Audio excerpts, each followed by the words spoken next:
Dragi moji, evo novog videa za vas. Ako vam se dopadne, lajkujte ga, a moj kanal pratite. Klik na prati je besplatan.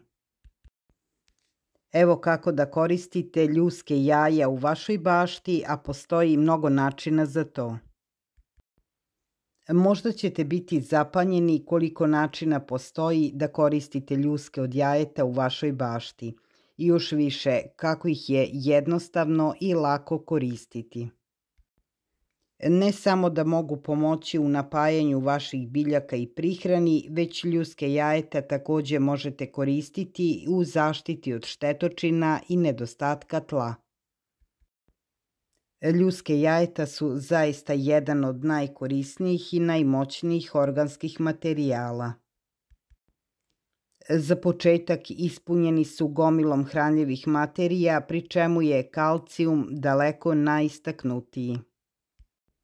U stvari ljuska jajeta sadrži 95% kalcijum karbonata.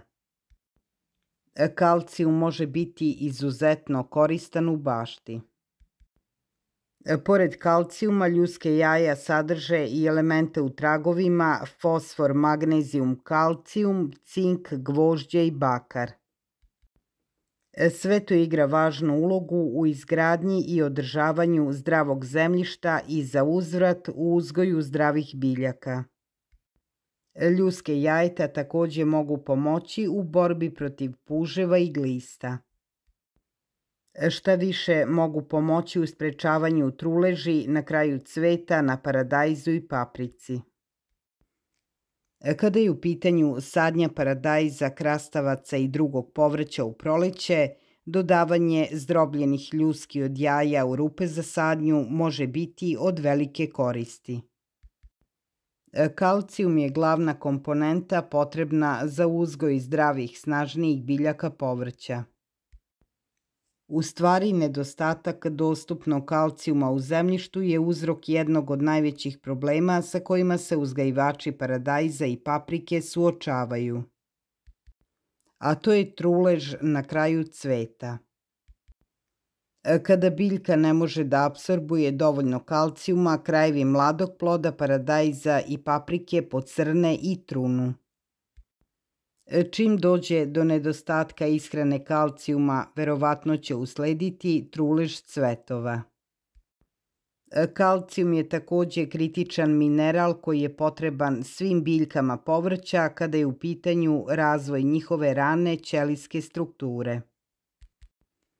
Bez dovoljno kalcijuma da se apsorbuje u tlu, mlade sadnice ne mogu da razviju debele zidove i jake korene. A ljuske jajeta mogu pomoći da se taj problem reši sa lakoćom.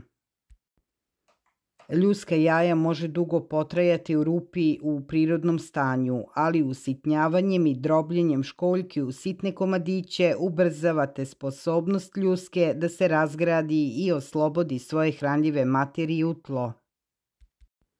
Što brže kalcijum uđe u zemljište, brže će doći do vaših biljaka.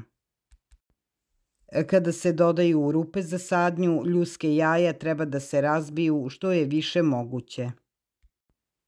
Jedan od najboljih načina je da ih potpuno usitnite u malom mlinu za kafu. Drugi način je da ih istucate u avanu. Koliko praha od ljuskih jajeta treba da dodate u svaku sadnu jamu. Dobro pravilo je da koristite od 4 do 6 ljuskih jajeta za svaku biljku. Kada se samelje do gotovo praškastog oblika, dobija se oko 2 kašike fino zdrobljenih školjki po jednoj rupi. Pomešajte prah ljuski sa zemljom, ali pokušajte da ljuske držite tačno oko korena presađenih biljaka. Još jedan sjajan način da obezbedite snagu vašim biljkama dok rastu je da ih obložite dodatnom zdrobljenom ljuskom jajeta na površini oko svake biljke.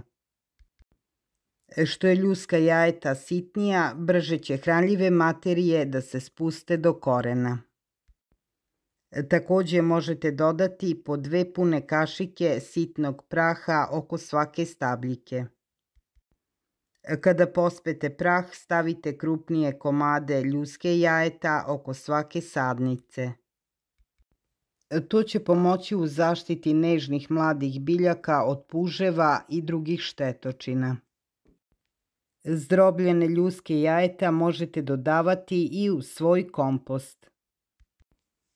Možete po 3-4 kašike ovog praha staviti u teglu i naliti vodu.